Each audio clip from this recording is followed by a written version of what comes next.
अशी नवनवीन कीर्तने व प्रवचने ऐकण्यासाठी आमच्या चॅनलला लाईक, शेअर व सबस्क्राईब करा. धन्य धन्य एकनाथा, धन्य धन्य एकनाथा, तुमचे पायी माझा माता. दासो पंथाचा अभिमान, गेला होताची दर्शन.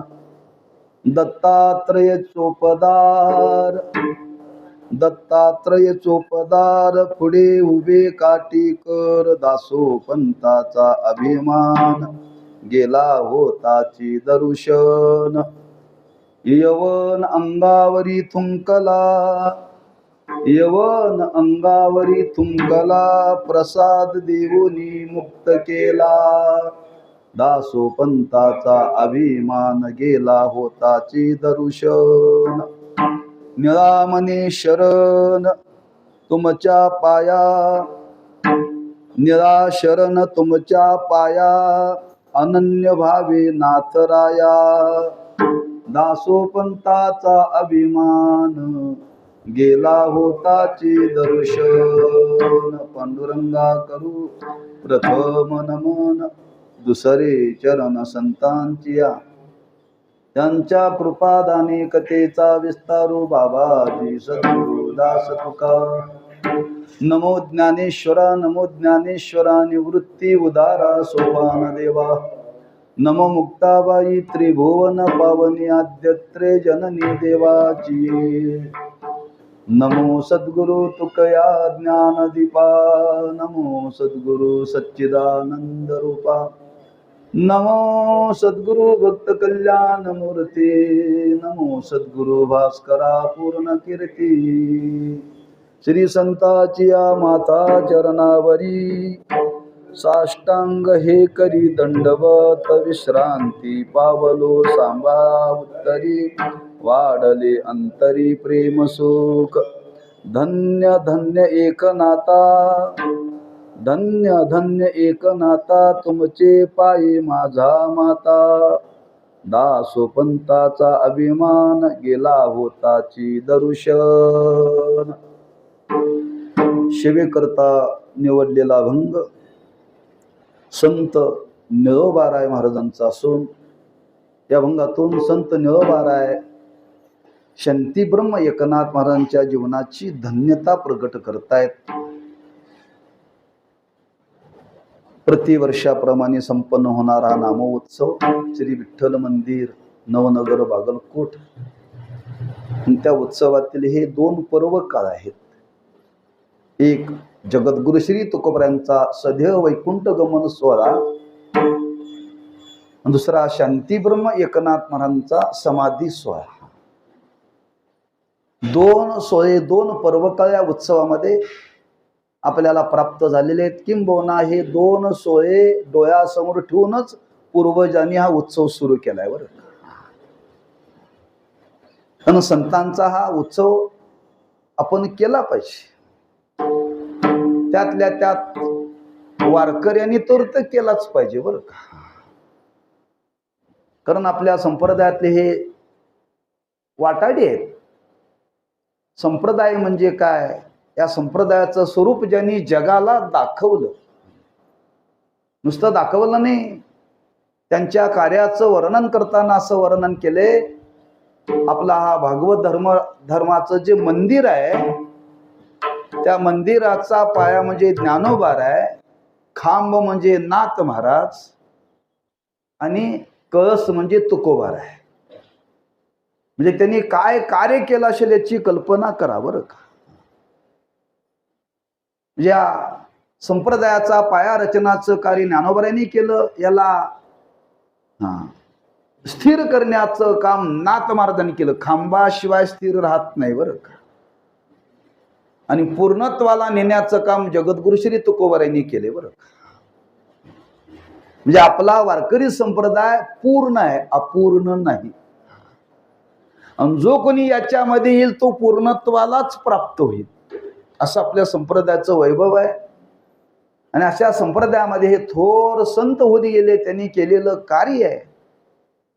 तेव्हा त्यांच्या कार्याचा त्यांच्या वाङ्मयाचा, त्यांच्या व्यक्तिमत्वाचा, त्यांच्या साधनेचा आपण कुठंतरी जीवनामध्ये फार नाही थोड्या अंशाने तरी अंगीकार केला पाहिजे बरं का.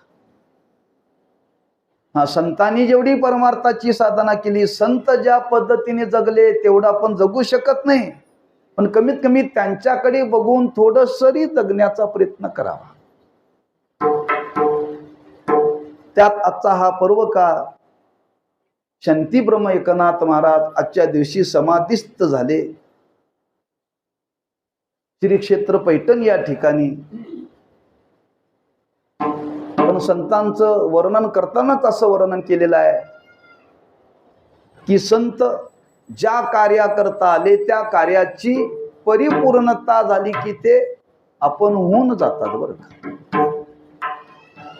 अवतार आहे ना, अवतार म्हटलं की काही कालापुरता असतो. मग देवाचा असेल, संतांचा असेल. जसं व्यवहारामध्ये नाटक म्हटलं की काही कालापुरतं असतं बरं का.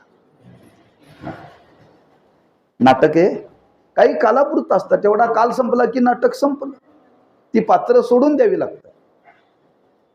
तसं संतांनी जगत उद्धारा करता घेतलेला अवतार आहे आणि जगत उद्धाराचंच कार्य त्यांनी केलं. त्या कार्याची परिपूर्णता झाल्यानंतर त्यांनी स्वतःच्या इच्छेने ते समाधिस्थ झाले बरं का. मग प्रत्येकाचा जाण्याचा भाव भिन्न भिन्न आहे बरं का. ज्ञानोबराय समाधिस्थ झाले भूतलामध्ये, नाथ महाराज जलामध्ये गंगेमध्ये गेले, तुकोबराय आकाश मार्गाने गेले. एका एका पंचमहाभूताचा त्यांनी स्वीकार केला बरं का. आपल्याला पंचमहाभूताच्या संबंधाने जावं लागतं. आपल्याला सुद्धा शेवटी कुठं जावं लागतं? मातीतच जावं लागतं, मातीतच जावं लागतं बरं का. माती म्हणजे पृथ्वी, पंचमहाभूत आहे, पण आपल्याला नाईलाजाने जावं लागतं बरं का. संत मात्र स्वतःच्या इच्छेनं जातात. म्हणून आजच्या दिवशी शांतीब्रह्म एकनाथ महाराज समाधिस्थ झाले. त्या निमित्ताने काही सेवा घडावी, काही चिंतन करावं म्हणून त्यांच्याच व्यक्तिमत्वाचा व त्यांच्याच कार्याचा वर्णन करणारा अभंग जगद्गुरु श्री तुकोबरांचे थोर एकनिष्ठ भक्त आणि संत निळोबार आहे. संतांनी संतांचं केलेलं वर्णन आहे का. संतच संतांना ओळखू शकतात, सामान्य लोक संतांना ओळखू शकत नाही. तुकोबारांनी वर्णन केले, तुका म्हणे तैसे संतांनी जन, दोहीशी समान भजू नये.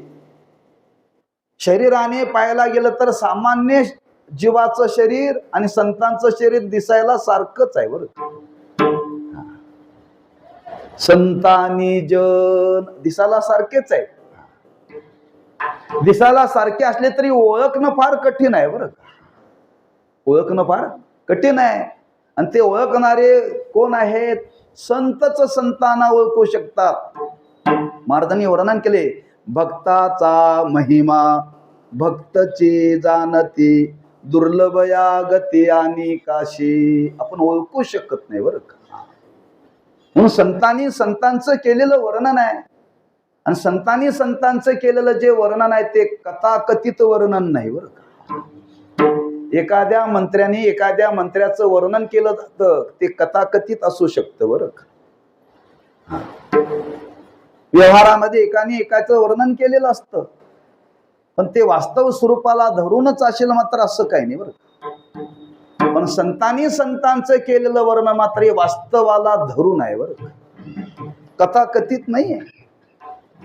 आणि ते वर्णन करताना निळोबाला त्या संतांचं वर्णन करतात की खरंच त्या संत जीवनाकडे जर पाहिलं तर त्या संतांनी आपल्या जीवनामध्ये केलेलं कार्य आहे.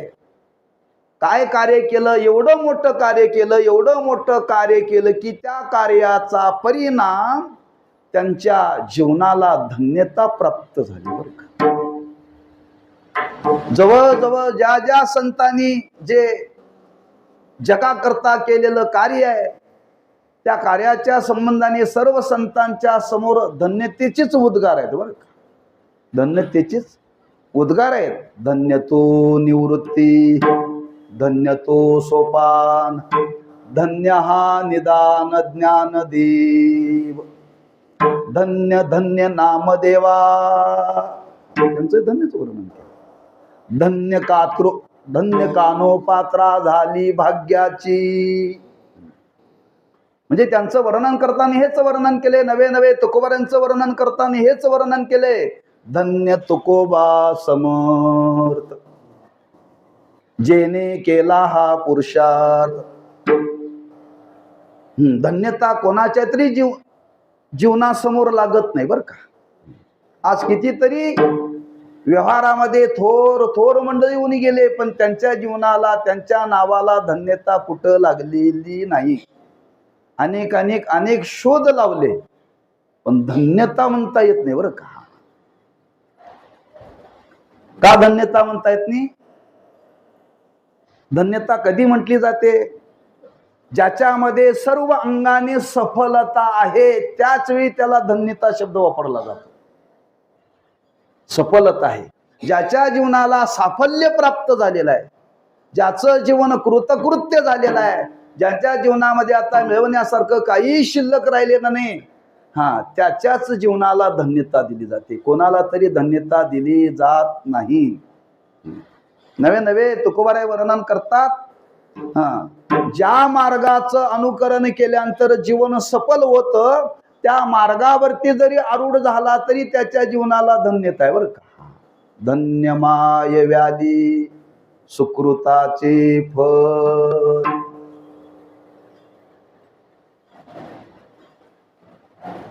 आपुलिया हिता दोआचे जागता, आपुलिया हिता दोआचे जागता, आपुलिया हिता दोआचे जागता, आपुलिया हिता दोआचे जागता.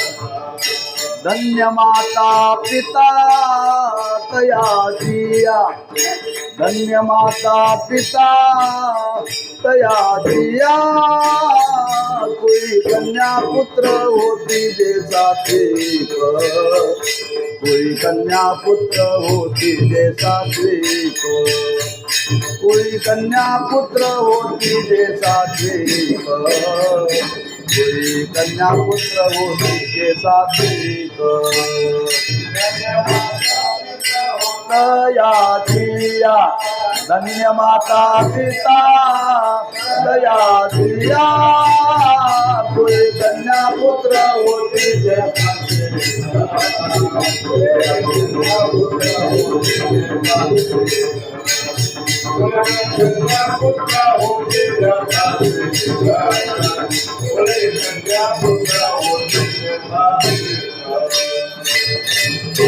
धन्य माता पिता तयाची या. जो परमार्थ मार्गावरती आरूढ झालेला आहे त्याचं जीवन धन्य आहे, यात नवल नाही. त्याच्या माय बापाचं जीवन सुद्धा धन्य आहे बरं.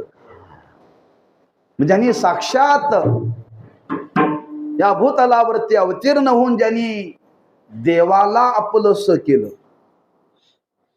नुसतं आपलं नाही, देवाला ऋणी केलं, देवाला ऋणी केलं बरं का.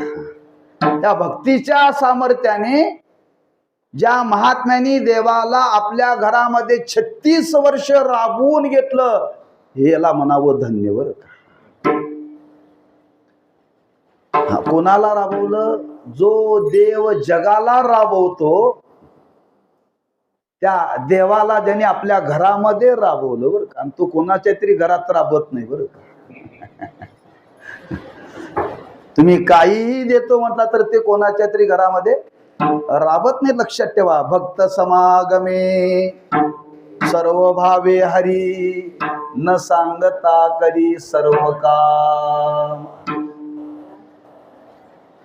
त्यांनी त्याला अंकित केलं, आपलंच केलं, आणि तो कोणाचा तरी होत नाही. महाराज म्हणतात चित्ती नाही आस त्याचा पांडुरंग दास. ज्याचं चित्त निष्काम आहे, कुठलीच अपेक्षा नाही बरं का, कुठलीच अपेक्षा नाही, आशांचा तो दास होतो. महाराज म्हणतात त्यांच्याच जीवनाला धन्यता द्यावी बरं का. धन्य धन्य ते शरीर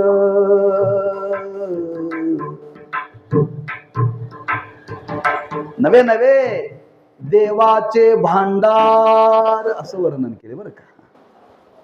अजय शरीर म्हणजे ज्यांच्या शरीरामध्ये देव राहतो, ते देवाचं राहण्याचं ठिकाण आहे. त्या शरीराला धन्यता दिली, धन्यता. भजन करणाऱ्याच्या शरीराला धन्यता दिली बरं का, प्रपंच करणाऱ्याच्या शरीराला धन्यता दिली नाही. किती वर्ष प्रपंच केला तरी प्रपंच करून शरीर धन्य होत नाही, पण भजन करून शरीर धन्य होतं बरं का. धन्य धन्य ते शरीर तीर्थव्रताचे माहेर. राम म्हणता वाट चाली यज्ञ पाऊला पाऊली. धन्य धन्य ते शरीर. ज्या शरीराने सतत नामस्मरण करत करत त्याचं जीवन चाललेलं आहे, फक्त काही कालापुरतं नवे लक्षात ठेवा. अखंड आम्ही भजन करतोय काही कालापुरतं. आता आम्ही कीर्तन करतोय, संध्याकाळी कीर्तन करतोय, उद्या संध्याकाळी कीर्तन करणार आहे, परवा सकाळी कीर्तन करणार आहे. इथून गेल्यानंतर काय करणार आहे तुम्हालाही माहिती नाही, मलाही माहिती नाही.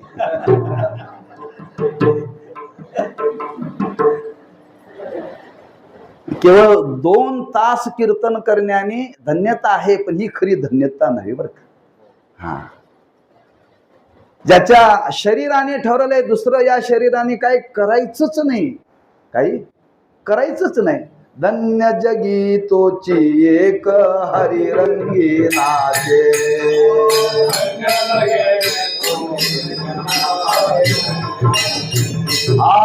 धन्य जगे तोची एक हरिरंगी नाचे.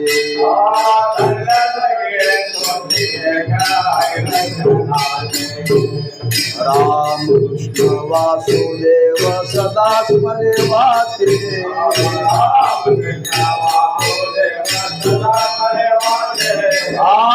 राम कृष्ण वासुदेव सदा स्मरेवाते.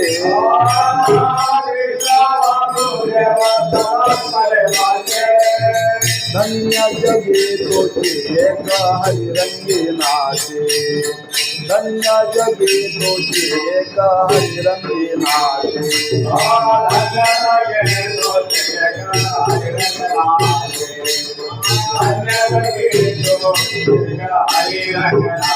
धन्य जगी तोची एक हरिरंगी नाचे.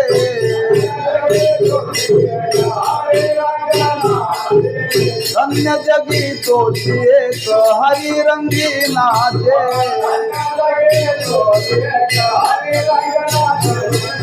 राम कृष्ण वासुदेव सदा स्मरे वाचे. सदा स्मरे वाचे.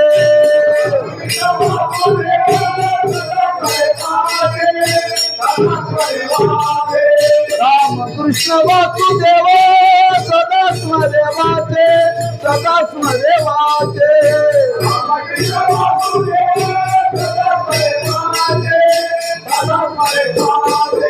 धन्य जगी तोची एक हरिरंगी नाचे. धन्य जगी तोची एक हरिरंगी नाचे.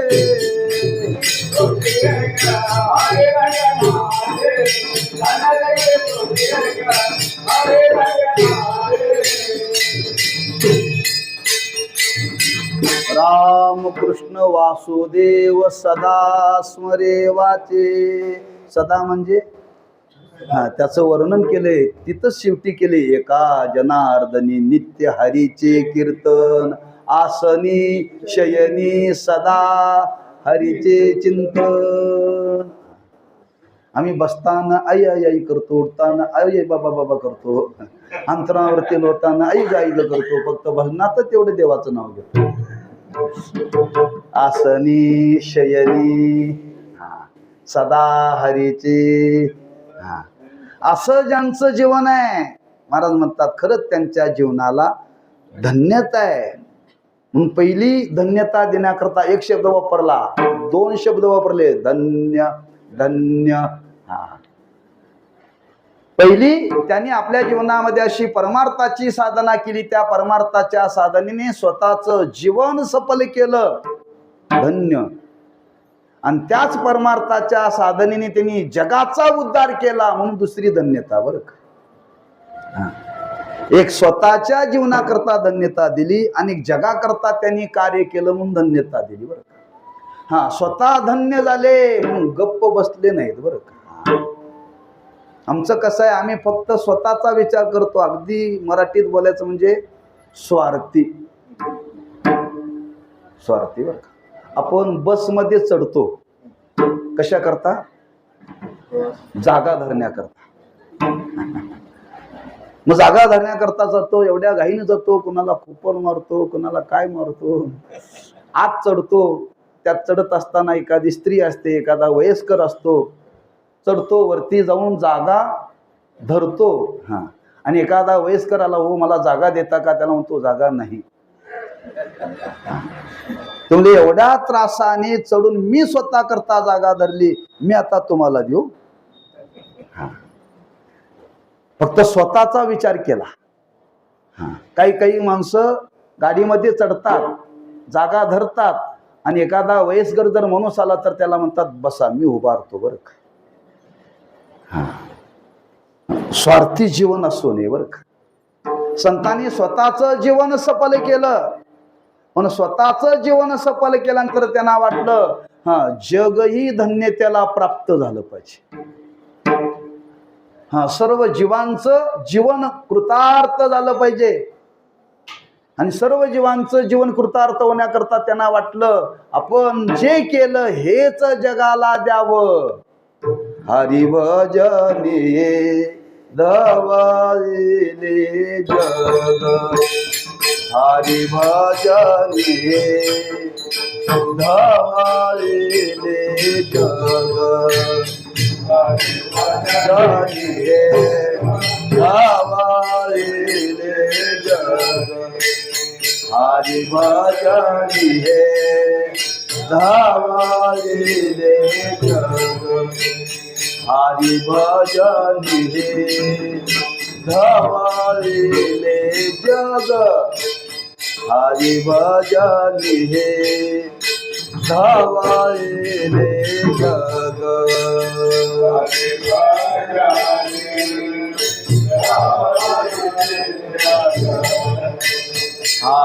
हरिभजनी धवले जग. दुखविला लाग कळी काळाचा, दुखविला लाग कळी काळाचा, दुखविला लाग कळी काळाचा, हरिभजनी धवले जग, हरिभजनी धवले जग. दुखविला लाग कळी काळाचा, दुखविला लाग कळी काळाचा, दुखविला लाग कळी काळाचा, हरिभजनी धवले जग, हरिभजनी धवले जग.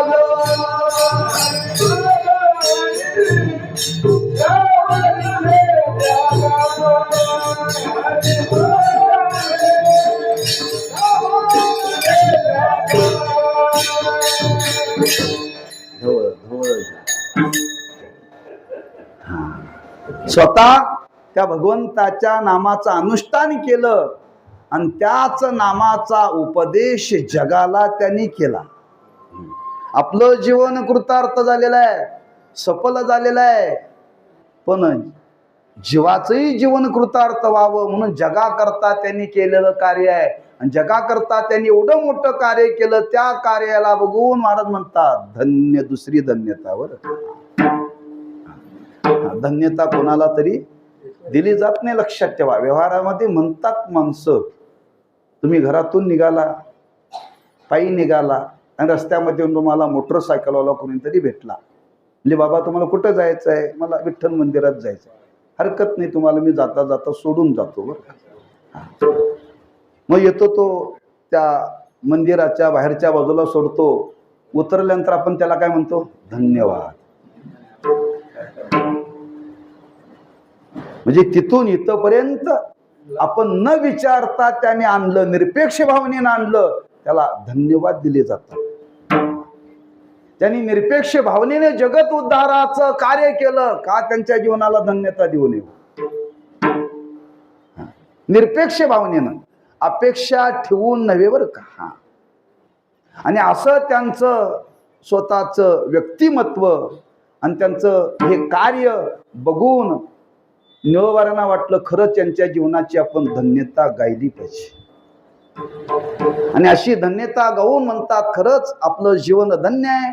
जीवन धन्य असलेल्या महापुरुषाचं वर्णन करून अशा महात्म्याच्या चरणाच्या ठिकाणी नतमस्तक होतात. धन्य धन्य एक नाथा, धन्य धन्य एक नाथा, तुमचे पायी माझा माता, तुमचे पायी माझा माता,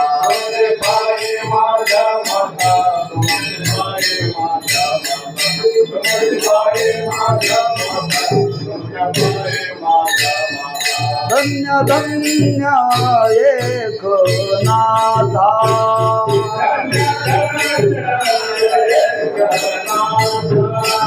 धन्य धन्य एक नाथा,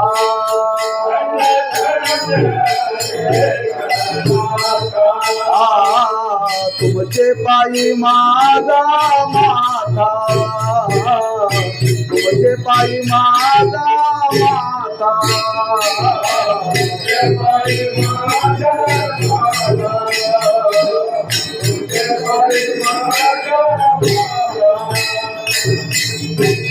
योगराय वर्णन करतात नाथ महाराजांचं. खरंच महाराज आपलं जीवन धन्य आहे, धन्य आहे, धन्य आहे बरं का.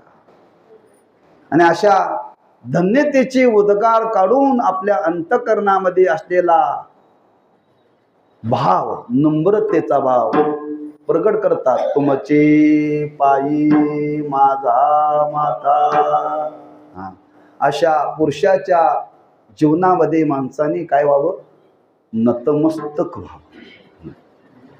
हे माथा आहे, हे कुठं ठेवावे? इतरांच्या ठेवू नये बरं, इतरांच्या ठेवू नये.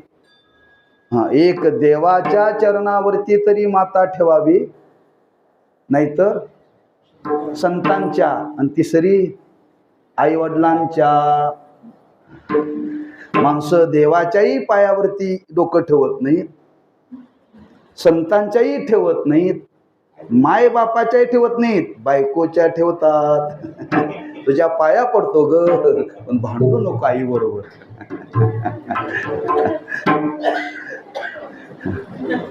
पडतात की नाही पाया? कुठंतरी पाया पडून लक्षात ठेवा. अरे या पाया पडण्याने, हे मस्तक त्यांच्या चरणावरती ठेवण्याने काय लाभ आहे माहित आहे तुम्हाला? तुकोबाराने वर्णन केले, जो कोणी हे मस्तक संतांच्या पायावरती ठेवेल ना, त्यांच्या कृपेने तुम्हाला देव प्राप्त होईल. तुझ व्हावा आहे देव, तरी हा सुलभ उपाव मस्तक ठेंगना, करी संतांच्या चरणा तुझ व्हावा आहे देव. म्हणजे ज्यांच्या चरणावरती मस्तक ठेवण्याने त्यांच्या कृपेने देव आपलासा होतो. कुठंतरी मस्तक ठेवणे बरं का. मग तुकोबारे म्हणतात, आम्ही मस्तक कुठं ठेवलं? श्री संताचिया माथा चरणावरी, साष्टांग हे करी दंडवत, मस्तक माझा पायावरी, मस्तक माझा पायावरी या वारकरी संताच्या या वारकरी संताच्या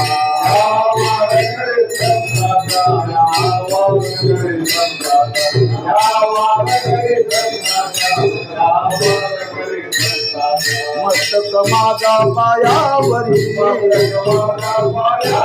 मस्तक माझा पायावरी या वारकरी संताच्या या वारकरी संताच्या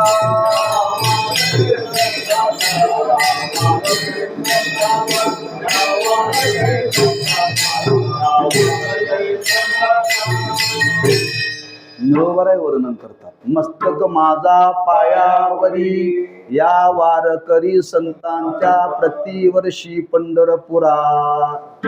हा, जे पंढरपूरला वारकरी जातात, संत जातात, त्यांच्या पायावरती मस्तक ठेवावं. हा, हबप वाल्यांच्या नव्हे. न चुकता पंढरपूरला जातात.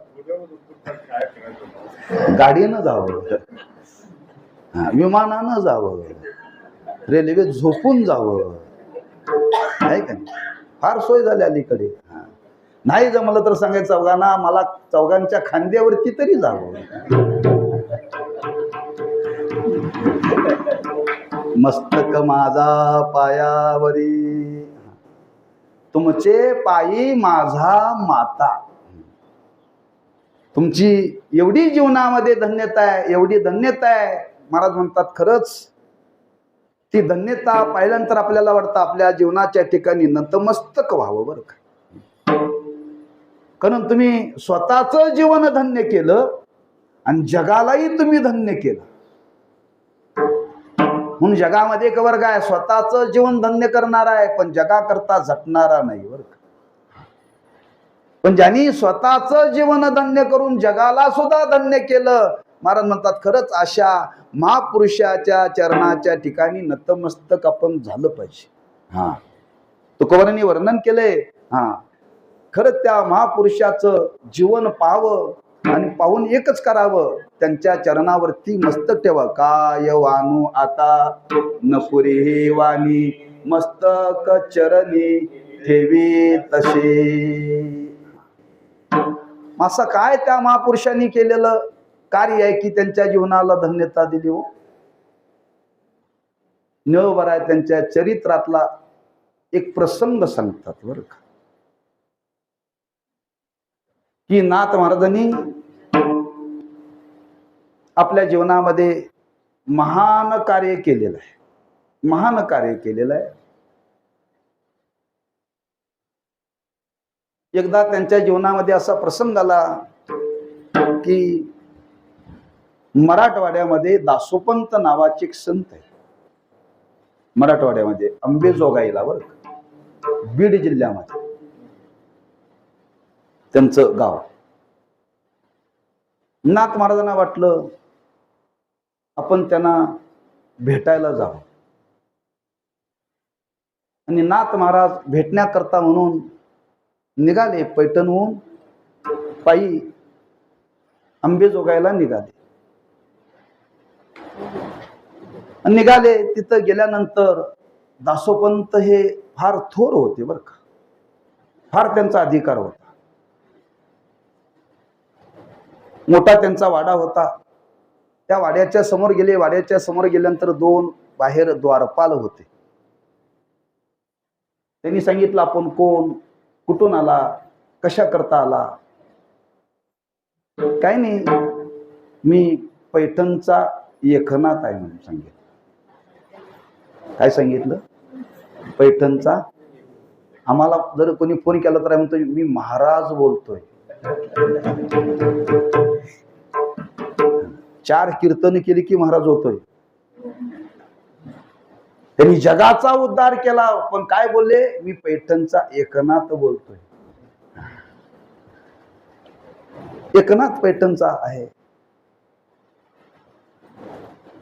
महाराजांना भेटण्याकरता मी आलेला आहे, हरकत नाही, निरोप देतो.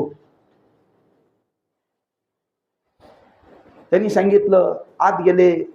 दासोपंत स्वामींना सांगितलं की पैठणचे एकनाथ म्हणून कोणी पुरुष आलेले आहेत. त्यावेळी एकनाथ म्हणून कोणी पुरुष आलेले हे ऐकल्यानंतर ते दासोपंतांनी भगवान दत्तात्रय सोंगट्याचा खेळ खेळत होते. दोघं सोंगट्याचा खेळ खेळत होते. कोणाबरोबर? भगवान दत्तात्रयाच्या बरोबर. एवढा त्यांना साक्षात्कार होता बरं का दासोपंतांना. एकनाथ आले हे शब्द ऐकल्यानंतर सोंगट्याचा खेळ खेळणारे दत्तात्रय गुप्त झाले. गुप्त झाले बरं का. दासोपंत सांगितले सेवकांना, हरकत नाही, आत पाठवून द्या म्हणे. आले आत. या बसा. आदरातिथ्य झालं. एकमेकाने एकमेकाला नमस्कार केला. येण्याचं कारण काय? काय नाही, आमच्याकडे श्रावण महिन्यामध्ये गोकुळ अष्टमीचा उत्सव असतो म्हणजे, आणि त्या उत्सवाला मी आपल्याला आमंत्रण देण्याकरता आलोय. हरकत नाही, मी आपलं आमंत्रण स्वीकारतो. पण तुम्हाला एक प्रश्न विचारायचा आहे मला. म्हटले, तुम्ही योगायोगाने आलाय. हे बघा, तुम्ही त्या ज्ञानोबाऱ्यांचं फार वर्णन करताय म्हणे. ज्ञानोबाऱ्यांचं फार वर्णन करतात. उठसूट त्यांच्या ज्ञानेश्वरीवरती तुम्ही प्रवचन करताय. मी सुद्धा गीतेवरती ओव्या लिहिल्यात, 1,00,000 लिहिलेत म्हटले. किती लिहिले? 1,00,000 ओव्या मी गीतेवरती लिहिलेत. माझं कोणीच नाव घेत नाही, त्या ज्ञानोबाऱ्यांचं सगळं नाव घेतात. नाथ महाराज म्हणले, मनात त्याच्याकरताच तुमच्याकडे आलोय. तो झालेला अभिमान आहे ना, तो घालवण्याकरताच मी आलोय. नाथ महाराज मनात म्हणत होते बरं का. हो हो बरोबर आहे म्हटले. एकदा आमच्याकडे उत्सवाला या, आपण तिथं चर्चा करू म्हणे. आमंत्रण स्वीकारलं. पण जाता जाता दुसरी गोष्ट सांगितली, आम्ही संपन्न आहोत, आमच्याप्रमाणे व्यवस्था झाली पाहिजे. आमच्या व्यवस्थेत कसर चालणार नाही. आमच्या योग्यतेप्रमाणे आमची व्यवस्था झाली पाहिजे. नाथ महाराज म्हणले, प्रयत्न करूया, प्रयत्न करूया. तुमच्या सेवेमध्ये कुठेही अंतर पडू देणार नाही. तुमच्या पद्धतीने तुमची व्यवस्था केली जाईल, पण एकदा उत्सवाला या. त्यांनी आमंत्रण स्वीकारलं. नाथ महाराज आले. उत्सव तोंडावरती आला. उत्सवाला सुरुवात होणार तेव्हा श्रीखंड्याला बोलून घेतलं. नाथ महाराज श्रीखंड्याकडे म्हटले, आपल्याकडे दासोपंत नावाचे संत येणार आहेत, त्यांची व्यवस्था त्यांच्या पद्धतीने झाली पाहिजे. म्हणजे महाराज चिंताच करू नका, मी जगाची व्यवस्था करणार आहे म्हटले. त्यांची व्यवस्था करायला काय मला अवघड आहे म्हटले. एकला पोषितो जगाशी असा त्यांच्या घरात नांदत होता ना. चिंता करू नका म्हणले तुम्ही, हरकत नाही.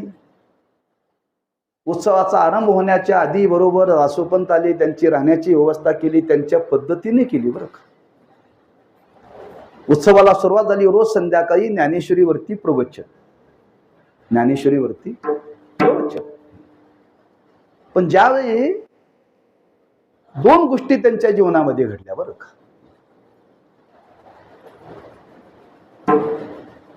नाथ महाराजांच्या भेटी करता, त्यांच्या दर्शनाकरता त्यांनी दिलेलं आमंत्रण त्यांनी स्वीकारलं. आमंत्रण त्यांनी स्वीकारलं बरं का. पण त्या आमंत्रणामध्ये 2 गोष्टी घडल्या. त्या 2 गोष्टीचा उल्लेख निळोबारांनी इथं केलेला आहे. ज्यावेळी दासोपंत नाथ महाराजांच्या दरबारामध्ये आले, तेव्हा नाथ महाराजांच्या दरबारामध्ये दत्तात्रय चोपदार म्हणून उभा होता. चोपदार म्हणून उभा होता. नाथ महाराज विचार करू लागले, माझ्या बरोबर सोंगट्याचा खेळ खेळणारा इथं सेवा करतोय. हो काय करताय म्हणजे बोलायचं नाही, गप्प यायचं म्हणजे.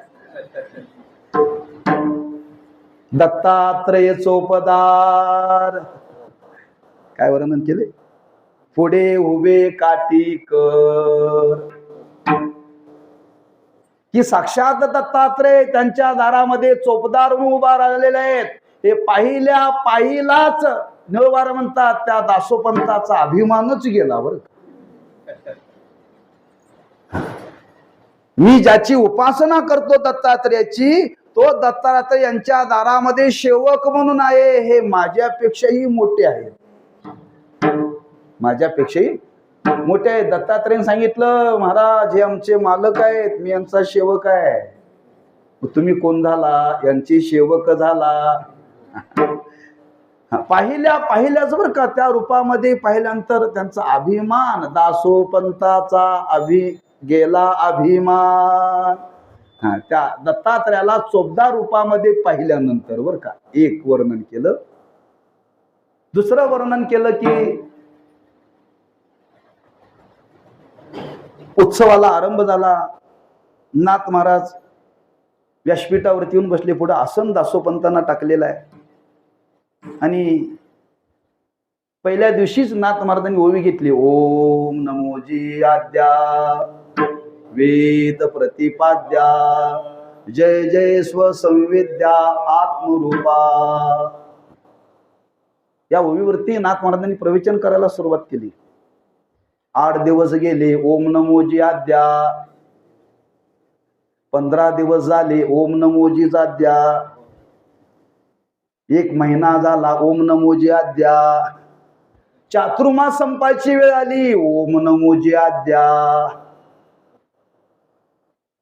दासोपंतांना राहुलं नाही. म्हणजे महाराज मला क्षमा करा, तुम्ही 4 महिने झाले ओम नमोजी आद्या याच्यावरती बोलताय, अजून 9000 ओव्यावरती कधी बोलणार? मला वाटत होतं माझ्या 1,00,000 ओव्या फार आहेत, कुठं कमी आहेत म्हटली यांच्या समोर. म्हणजे ओम नमोजी आद्यावरतीच नाथ महाराज 4 महिने बोलत होते हो. जर एका ओवीतली सुरुवात अर्धालीतली अर्धाली जर 6 महिने चिंतन चालतं तर 9000 ओव्याचा अर्थ किती होत असेल? दासोपंताचा गेला अभिमान. बर का, ह्या 2 प्रसंगातून त्या दासोपंतांच्या अंतःकरणामध्ये असलेला अभिमान निवृत्त झाला. गेला होताची दर्शनातून घडलं बर का.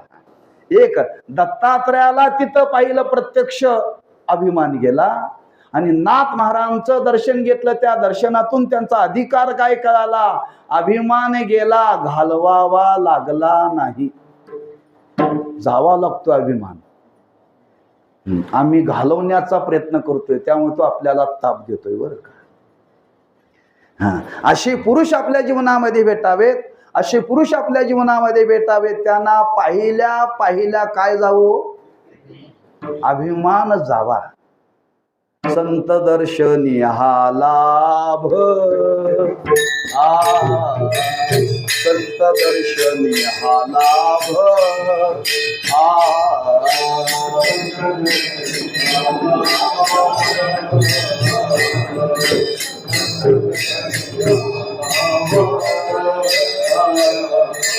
संत दर्शनी हा लाभ,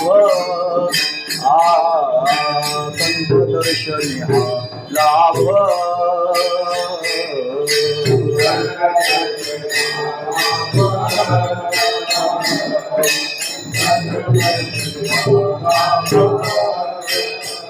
पद्मनाभ जोडिला, पद्मनाभ जोडिला,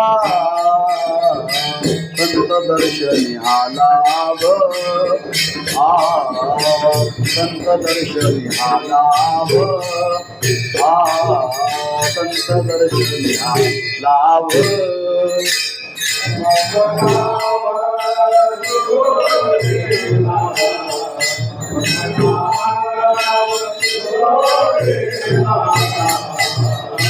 संत दर्शनी हा लाभ,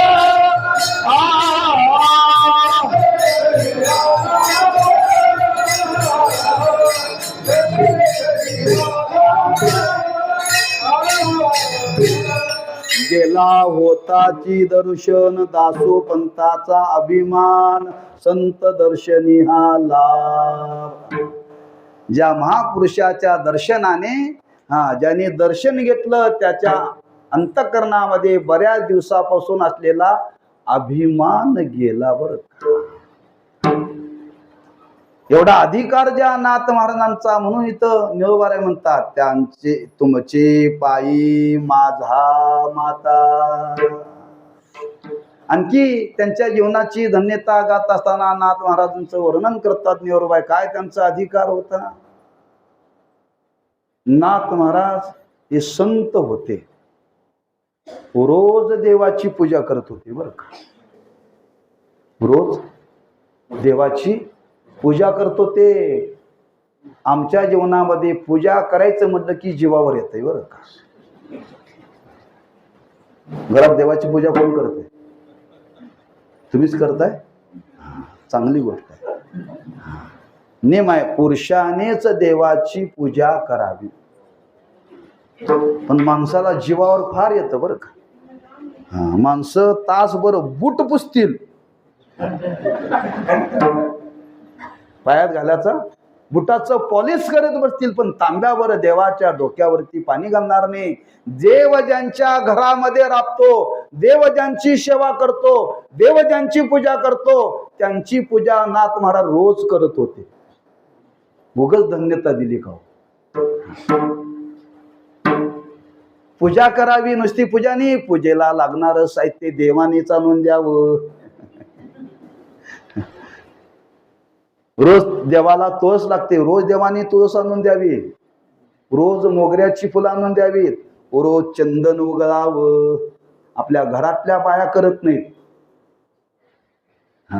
त्याला सांगितलं मी पूजेला बसतो, थोडं चंदन उगळून देते, म्हणते तुमची पूजा आणि तुम्ही बघा, आमचं आम्हाला झाले पुरं. सगळं त्यांना देव सहाय्य करत होता. अशी रोज देवाची पूजा नाथ महाराज करत होते. पण त्यांचा रोज नेम होता, रोज गंगेच्या स्नानाला जायचं. रोज गंगेच्या स्नानाला जायचं. ज्या पैठण क्षेत्रामध्ये नाथ महाराज राहत होते, गंगेच्या तीरावरती, गोदावरी, तुकोबराय ज्या गंगेच्या तीरावरती राहत होती ती इंद्रायणी. जाता गंगा स्नाना, नदीला गंगा म्हणतात. रोज गंगेच्या स्नानात तुकोबराय सुद्धा रोज जात होते. आज पंढरपुरात राहणारी महाराज मंडळी सुद्धा चंद्रभागेचं स्नान करत नाही. त्यांना महाराज कसं म्हणावं असं मला वाटतंय. तुमच्यापासून मी काय म्हणत नाही.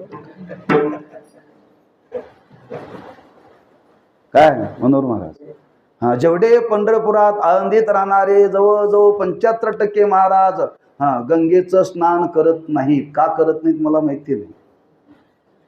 आणि आम्हाला सांगतात आल्या वारीला नंतर चंद्रभागेचं स्नान करा बरं का, आणि हे बाथरूम मध्ये करतात.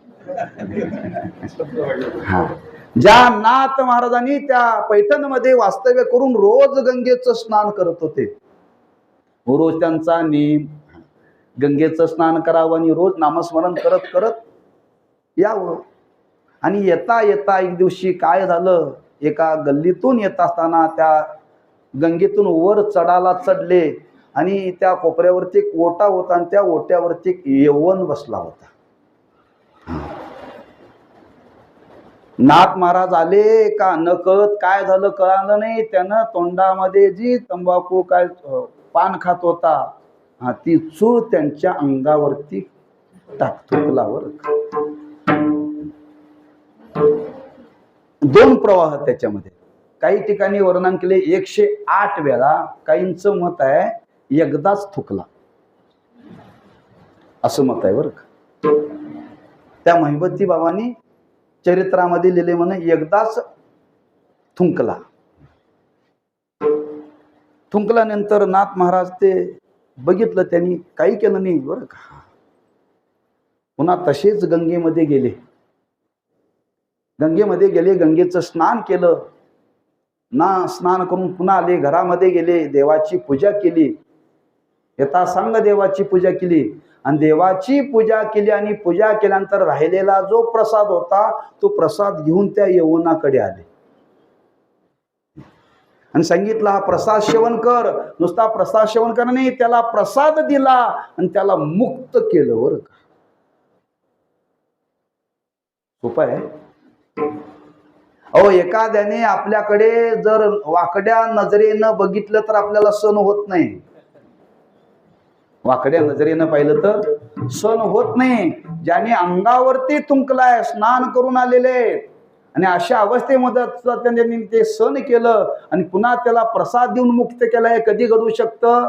तुकोबाराय म्हणतात, त्या मानाचं पोट मोठं असेल तर, अंतकरण मोठं असेल तर. तुका म्हणे वाव पोटी. अनेकांचे गुणदोष साठवण्याचा वाव ज्यांच्या अंतकरणामध्ये आहे, तीच मंडळी करू शकतात. हे पाहून निळोबारा म्हणतात, धन्य धन्य एकनाथा. म्हणजे अनेकांचे गुणदोष साठवण्याचा वाव त्यांच्या अंतकरणामध्ये, हा, त्यांनी कधीही कोणाचा तिरस्कार केला नाही. ते सहन केलं मुकाटाने आणि त्याला मुक्त केलं, वर्णन केलं. त्या पैठणमध्ये असं वर्णन आहे, तिथंही आज ते मस्जिद आहे आणि त्या कोपऱ्यावरती ज्यांना मुक्त केली त्यांची समाधी आहे.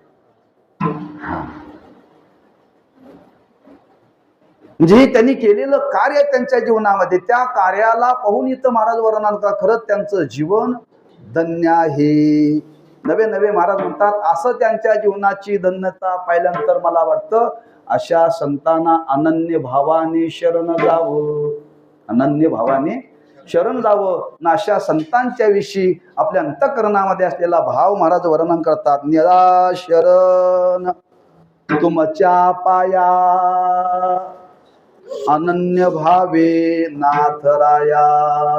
खरंच त्या महात्म्यांच्या चरणाजवळ मी अनन्य भावाने शरण आलोय. अशांची शरणागती पत्करावी का? त्यांनी केलेलं कार्य आहे. धन्य धन्य एकनाथा तुमचे पायी माझा माता विठोबा रघुमा. जय जय जय जय विठोबा रघुमा. धन्य धन्य एकनाथा तुमचे पायी माझे माता. दासो पंथाचा अभिमान गेला होताची दर्शन. अशा नाथ महाराजांची धन्यता निळोबारांनी आपल्या वाणीतून प्रगट केलेली आहे. अशा धन्यतेचे उद्गार ज्यांनी गायले त्यांच्या थोडासा चरित्राचा आणि प्रयाण कालाचा पण थोडासा विचार करू. ज्या नाथ महाराजांचा अवतार या भारतभूमीमध्ये झाला, कुठे झाला? भानुदासाची कुळी महाविष्णूचा अवतार. संत भानुदास महाराज म्हणून थोर महापुरुष होऊन गेले बरं का. त्यांचं चरित्र पाहण्यासारखं आहे भानुदास महाराजांचं. आणि त्या भानुदास महाराजांच्या जीवनामध्ये असं वर्णन केले, भानुदास, भानु म्हणजे सूर्य. सूर्याला जसं त्या बालपणी हनुमंतरायानं धरलं ना, जन्माला आल्यानंतर हनुमंतरायाला भूक लागली होती आणि भूक लागल्यानंतर ते म्हणजे मला काहीतरी खायला पाहिजे. आणि त्याबरोबर सूर्य उगवायला आणि तो लाल भडक त्याला वाटलं काय खाऊच आहे, जाऊन धरलं बरं का. तसं त्यांनी भानुदास म्हणजे सामर्थ्याने, आपल्या सामर्थ्याने भानुनाम सूर्याला थांबवलं, अशी काही कथा आहे त्यांच्या जीवनामध्ये बरं का. एक प्रसंग आहे. आणि दुसरा प्रसंग आहे, त्यांनी जो पंढरपुरामध्ये उभा असलेला देव त्याला पुन्हा पंढरपुरामध्ये आणलं बरं का. असं अनुष्ठान केलं त्यांनी, देवा तू जर पुन्हा पंढरपुरात नाही आलास तर मी प्राण त्यागेन. आणि त्यांच्याकरता पुन्हा देव पंढरपुरामध्ये आले. कथा आहे पुष्कळ, मला ते आता सांगायचं नाही, वेळेचा अभाव. आणि असं ज्यांचं जीवन आहे म्हणून शब्द वापरलाय, भानुदासाचे कुळी. त्या कुळामध्ये साक्षात भगवान विष्णूचा अवतार म्हणजे नाथ महाराज बरं का. त्या घराण्यामध्ये अवतीर्ण झाले. त्या मात्या पित्यांच्या पोटी त्यांनी जन्म घेतला. पण बालपणामध्येच त्यांचे आई वडील निघून गेले ना, त्यांचं आयुष्य संपलं. आजोबांनी त्यांना लहानाचं मोठं केलं, त्यांच्यावरती संस्कार केले. ब्राह्मण कुलामध्ये अवतीर्ण झाल्यामुळं त्यांची मुंज केली आणि त्यांना बालपणामध्येच एवढी बुद्धिमत्ता होती. त्यांनी सर्व काही अध्ययन केलं वेदाचं बरं का. पण त्यांच्या अंतःकरणामध्ये अशी तळमळ लागली, आपल्याला गुरु भेटले पाहिजेत, नुसता अभ्यास करून उपयोग नाही, आपल्याला गुरु भेटले पाहिजेत, गुरूंची कृपा झाली पाहिजे. आणि गुरुचा शोध घेण्याकरता बालपणातच बाहेर पडले, गुरुचा शोध घेण्याकरता बरं का. शोध शोध शोध शोध शोधत आले, दौलताबाद जवळ आले. आणि त्या दौलताबाद जवळ आल्यानंतर तिथं किल्ला आहे, राजवाडा आहे. आणि त्या दौलताबादचा राजा आणि त्या राजाकडे एक महापुरुष त्यांच्याकडे काम करण्याकरता होते. त्यांचं नाव जनार्दन स्वामी. शोध घेता घेता कोणी सांगितलं इथे एक महापुरुष आहे, त्यांच्या दर्शनाला जा. योगायोगाने त्यांचं दर्शन घेतलं. दर्शन घेताना जनार्दन स्वामीने पाहिलं, हे लेकरू लहान दिसतंय पण याचे पाय पाळण्यात दिसतात, ते सामान्य नाही, हे सामान्य नाही. बा तुझी काय इच्छा आहे? मला गुरूंची कृपा व्हावी, गुरु भेटावे. हरकत नाही, मी सांगते ते हो, तुम्ही जे सांगाल ते मी करीन म्हणे. आणि त्यांच्या सान्निध्यात राहिले, त्यांची सेवा केली, इतकी सेवा केली, इतकी सेवा केली. त्या सेवेचा परिणाम जनार्दन स्वामी प्रसन्न झाले. आणि प्रसन्न होऊन जनार्दन स्वामींना सुद्धा भगवान दत्तात्रय प्रसन्न होते बरं का. पहिलं दर्शन करून दिलं दत्तात्रयाचं, पहिलं दर्शन करून दिलं दत्तात्रयाचं बरं का. आणि त्या सेवेमध्ये ते एवढे रमले. त्या सेवेचं वर्णन करताना त्यांनी वर्णन केले की, ज्ञानोबांनी वर्णन केले, तनु मनु जीवे चरणाशी लागावे, अगर्वता करावे दास्य सकळ, या न्यायाने त्यांनी सेवा केली बरं का. त्यांना अनुग्रह दिला आणि सांगितलं, नाथा आता तुला काहीतरी कार्य करायचं आहे जगाचं, आणि तुला कार्य करायचं आहे असं सांगितलं. आणि पुढचं कार्य करण्याची आज्ञा दिली. नाथ महाराज आले पैठणला. आणि पैठणला आले तेव्हा नाथ महाराजांच्या घरामध्ये परंपरेनं पूजा होती. रोजचा नित्यनेम मंदिरातला करावा. रोज त्यांच्या घरामध्ये पोथी असायची बरं का. संध्याकाळी रोज पोथी वाचायची. आणि पोथी ऐकायला रोज लोक ऐकायला यायचे. येणाऱ्या लोकाला ते ओंजळ भरून साखर देत होते. किती ओंजळ भरून. जेवढे पोथी ऐकायला येतात त्यांना एकही माणूस एक दिवस पोथी चुकवत नव्हता. रोज पावशेर साखर मिळत होती हो, रोज पावशेर साखर मिळत होते. एकही माणूस चुकत नव्हता. म्हणतो आपल्याकडे पद्धत आहे, आपल्याला पावशेर नाही देता चिमट परत तरी द्यावी म्हणून आम्ही देतोय बरं का. का ते एवढं पात्र आणि एवढ्या माणसाला आपण देणार का हो? नाथ महाराजांचा अधिकार होता, संपन्नता होती. रोज ते येणाऱ्या लोकांना द्यायचे. नवे नवे रोज त्यांच्या घरामध्ये पांडुरंगाला पुरणपोळीचा नैवेद्य. रोज आमच्याकडे पुरणपोळीचा नैवेद्य कधी एक शिमग्याला आणि एक पाडव्याला, एक वर्षा अखेर आणि एक वर्षा आरंभ. मधले 12 महिने पिठलं भाकरी, 12 महिने पिठलं भाकरी. रोज पुरणपोळीचा नैवेद्य. पुरणपोळीचं वर्णन करताना असं वर्णन केले, त्या मराठवाड्यातल्या पुरणपोळ्या बरं का. आणि पुरणपोळी खात असताना पुरणपोळी कशाबरोबर खावी? तुपाबरोबर. एक एवढं मोठं फुलपात्र त्या नैवेद्याच्या ताटामध्ये तुपाने भरलेलं. आम्ही शिंपडतोय पोळीवरती. आम्ही पोळीवरती शिंपडतोय. नेम असा आहे की तुपात बुडवून पोळी खावी बरं का, असा रोजचा क्रम. रोज पोथी सांगावी, हे करावी. आणि एकदा नाथ महाराज झोपले होते आणि त्यांना दृष्टांत झाला. ज्ञानेश्वर महाराज स्वप्नात आले. सांगितलं, नाथराय तुम्हाला कार्य करायचं आहे. मी आहे समाधी अवस्थेमध्ये, मला समाधीतून बाहेर येत नाहीये. पण घडलं काय, मी समाधीला गेल्यानंतर पुढच्या काळामध्ये बराच काही आक्रमण झालं आणि आपलं जे वाङ्मय आहे ते शुद्ध स्वरूपामध्ये राहिलं नाही. त्यात ती ज्ञानेश्वरी, त्या ज्ञानेश्वरीमध्ये पाठभेद झालेत. तेव्हा तुम्ही आळंदीला या, कुठं या, कसं या, सगळं सांगितलं. मी तुम्हाला दर्शन देतो, अनुग्रह देतो आणि तुम्ही ज्ञानेश्वरीचं शुद्धीकरण करा. त्याप्रमाणे नाथ महाराज आले, त्यांना दर्शन झालं. आणि दर्शन ज्यावेळी ज्ञानोबरांचं दर्शन झालं त्यावेळी ज्ञानोबरांचं तिने केलेलं वर्णन आहे. कैवल्याचा पुतळा. साक्षात कैवल्य म्हणजे काय ते म्हणतात, मी समाधी अवस्थेमध्ये पाहिलं. पाहता येत नाही पण पाहिलं म्हणतात नाथ महाराज. कैवल्य पाहता येतं, ब्रह्म पाहता येतं नाही येत, पण पाहिलं, प्रत्यक्ष दर्शन झालं.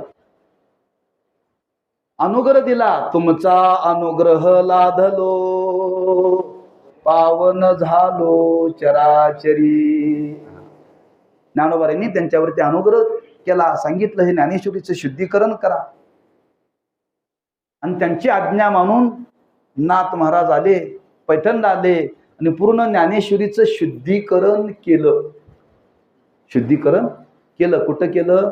पैठणला केलं. आणि ते पूर्ण झालं भाद्रपद महिन्यामध्ये. ज्यावेळी पूर्ण झालं त्यावेळी कपिला षष्टीचा योग होता. भाद्रपद मास कपिला षष्टी वर्णन केले बरं का. ते शुद्धीकरण केल्यानंतर त्या ज्ञानेश्वरीवरती 4 ओव्या लिहिल्यात नाथ महाराजांनी शुद्धीकरण केल्यानंतर.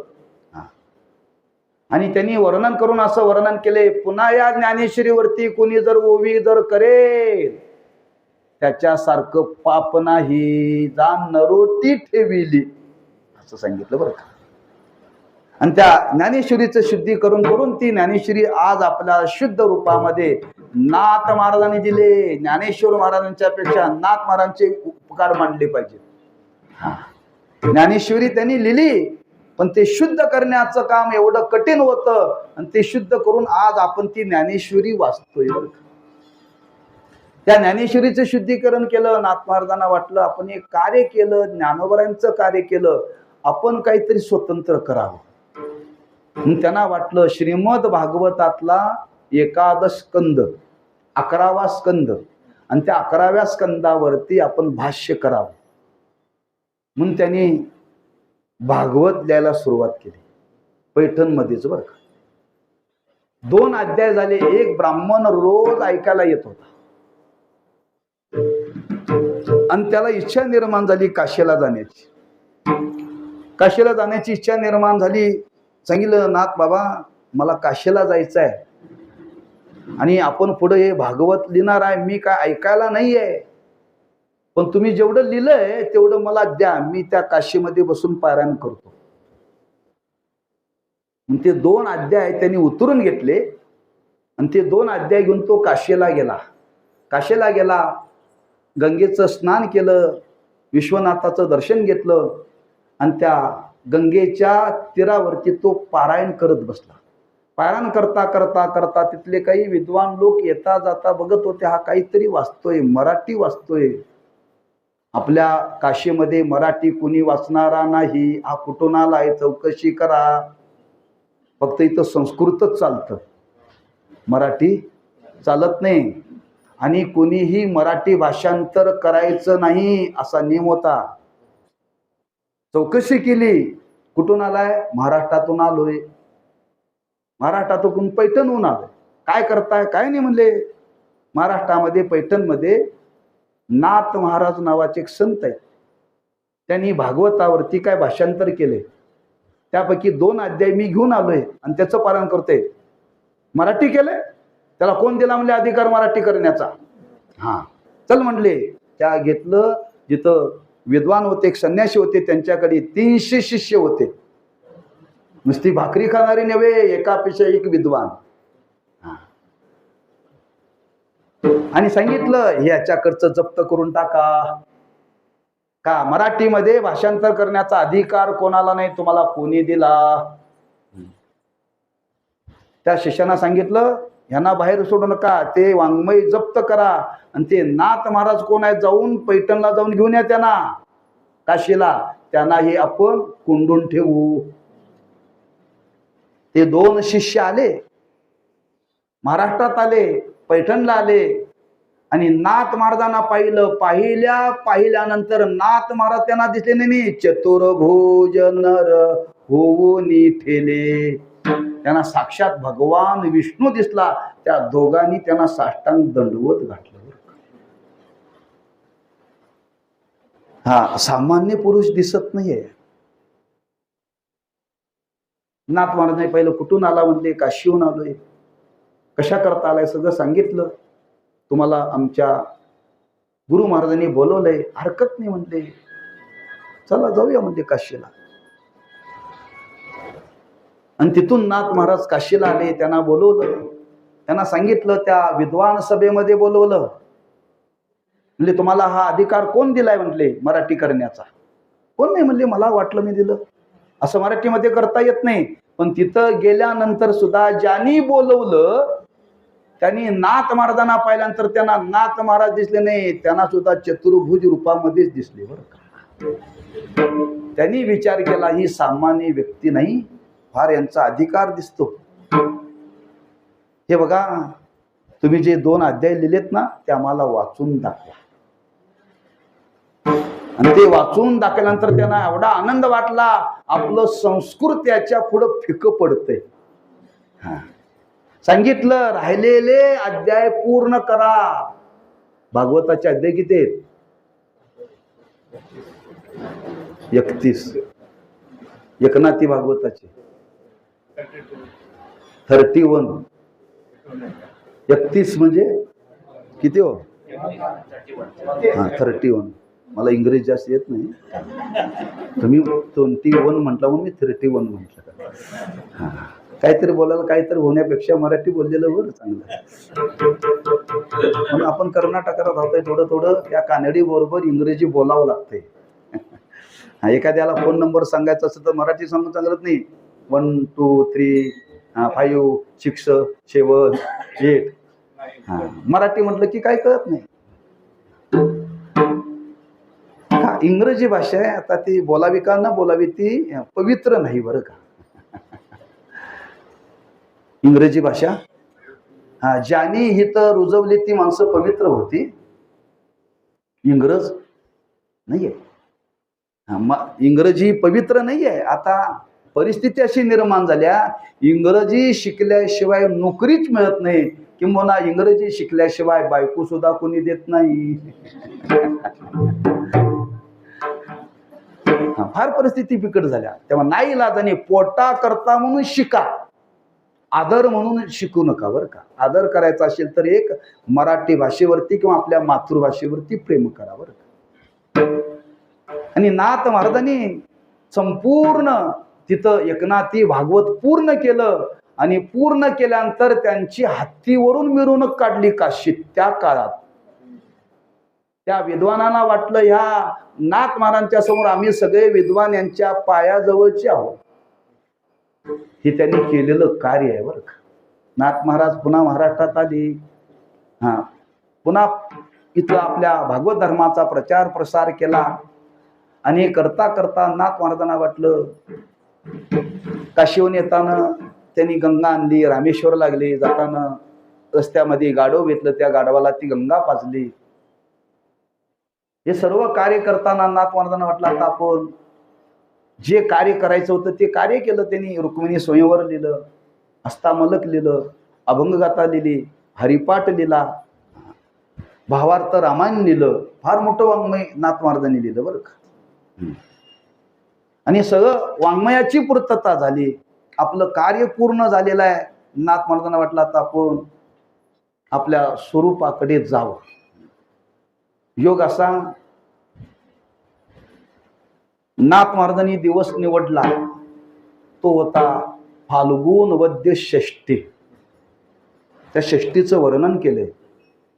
नाथ महाराजांच्यावरती जनार्दन स्वामींनी जी कृपा केली ती नाथ षष्टीलाच केली बरं. तोच दिवस होता. नाथ महाराजांचे गुरु जनार्दन स्वामी ते सुद्धा षष्टीला समाधिस्थ झाले. महाराजांना वाटलं आपणही त्या दिवशीच जावं, त्या दिवशीच जावं. दिवस ठरवून जाता येत नाही, पण अलीकडे एक सोय झाल्या तुम्हाला सांगतो बरं का, कळण्याकरता, तुम्हालाही कळण्याकरता सांगतो. अलीकडे डॉक्टरनी ठरवलंय, एखादी मुलगीचे दिवस भरलेले आहेत, ते सांगतात हे बघा मुलाला तरी धोका आहे, नाही तर आईला तरी धोका आहे, मग काय करायला पाहिजे, शिजर करायला पाहिजे म्हणतात. शिजर करायला पाहिजे. मग शिजर करायचा, मग ते लोक म्हणतात हरकत नाही, भटजीकडे जातो, चांगला दिवस बघतो, चांगली वेळ बघतो, भटजीकडे जाऊन चांगला दिवस चांगली वेळ बघून शिजर करता येतं, चांगल्या वेळी जन्माला आणता येतं. अशी आज विज्ञानामध्ये थोडी प्रगती झाल्या बरं का. कधी कधी माणसं अमावस्याला जन्माला येतात, शिमग्याला जन्माला येतात, पण डॉक्टरने सांगितलं तुम्हाला कोणत्या दिवशी पाहिजे बा, त्यांना सांगायचं आम्हाला नाथ षष्टीला पाहिजे, आम्हाला गुढीपाडव्याला पाहिजे. दिवस जर भरलेला असेल तर 2 दिवस ढकलून ते शिजर करून त्या दिवशी जन्म आणता येतो. एवढी थोडीशी प्रगती झाल्या. मी कशाकरता सांगलोय, काही दिवस बघून जन्माला आणता येतं, पण दिवस बघून मरता येत नाही बरं का. दिवस बघून मरता येत नाही. बघा ना, घरामध्ये आजारी झालेला असतो मनुष्य, डॉक्टर सांगतात गॅरंटी नाही, घरातले म्हणतात काही करा, नातवाचं लग्न 2 दिवसावरती आलंय, 2 दिवस ढकलण्याचा प्रयत्न करा. मग 2 दिवस त्याला आयुष्यामध्ये ठेवतात. ते मेलेलं असतं का जिवंत असतं डॉक्टरला माहिती बरं का. लग्न 2 दिवसावरती आहे, आणि हे जर म्हातारं आदल्या दिवशी मेलं तर लग्न करायचं अवघड आहे ना. मग ते 2 दिवस तिथं ठेवलं जातं, आयुष्यामध्ये ठेवलं जातं, जणू ते गेले जमाच असतं बरं का. आणि अक्षदा पडल्या की दुसऱ्या दिवशी सकाळ सांगतात ते संपले, घेऊन जा बरं का. दिवस ठरवून मरता येत नाही. पण नाथ महाराज म्हटले आपल्याला आता जायचं आहे बरं का. म्हणून महाराजांनी सर्वांना बोलवलं, वैष्णवाला म्हणले आपल्याला जायचं आहे, भजनाला सुरुवात करा म्हणले. सगळ्या लोकांना बोलवलं, भजनाला सुरुवात केली, आणि नाथ महाराजांनी देह ठेवला. आता पुढचा विधी नाथ महाराजांना त्या ताटीवरती आणून झोपवलेला आहे, आणि घेऊन ती अंत्ययात्रा निघाली. ज्ञानोबा तुकाराम भजन करत चालले. पण जाता जाता जी खांदा देणारी माणसं होती ती गावातली होती बरं का. पण खांदा नेण्याकरता नातेवाईक किंवा गावातले असावेत असा नियम आहे. आणि त्यांनी गप्प बसावं गणी. बघा आयुष्यभर भजन केला पण आमच्याच खांद्यावरती चालला. आयुष्यभर भजन केलं पण आमच्याच खांद्यावरती चालला. नाथ महाराज उठून बसले, बाबांनो तुमच्या खांद्यावरती जात नाही, खाली ठेवा म्हणले ताटी. म्हणजे राहू दे, तुमच्या खांद्यावर राहू दे. पुन्हा नाथ महाराज उठून बसले, आणखी पुन्हा दिवस निवडला, आणखी सगळ्यांना बोलवलं, आणखी यात्रा निघाली, गावाच्या वेशीला आली. वेशीला आल्यानंतर त्या गावातली एक मुलगी नांदायला निघाली होती. आणि नांदायला निघाली होती, तिच्या आईला वाटलं माझी मुलगी पहिल्यांदाच नांदाय निघाली आणि या बाबाला आजच मरण आलं. नाथ महाराज म्हणले मी बाई थांबते, म्हणले तुझी मुलगी नांदायला जाऊ दे, सुखाने संसार होऊ दे, मी नंतर जातो. पुन्हा उठून बसले. नाथ महाराज ठरवलं तर आता कोणाच्या खांद्यावरती जायचं नाही आणि कोणाच्या अडचणीत जायचं नाही. म्हणून सगळ्यांना सांगितलं आता भजन करा. भजन करत करतच मी आता निघणार आहे बरं का. आणि असं भजन करत करत महाराज त्या वैष्णवांच्या संगतीत गोदावरीच्या तीरावरती आले आणि तीरावरती येऊन काय केलं त्याचं वर्णन पुढं केलेलं आहे. आपण तो अभंग म्हणायचा आहे, पुष्पवृष्टी करायची आहे. या पद्धतीने त्या संत महात्म्यांनी आपल्या जीवनामध्ये कार्य केलं आणि ते समाधिस्थ झाले. म्हणून इथं महाराज वर्णन करतात, धन्य धन्य एकनाथा तुमचे पायी माझा माता ज्ञानेश्वर माऊली ज्ञानराज माऊली तुकाराम. जय जय ज्ञानेश्वर माऊली ज्ञानराज माऊली तुकाराम.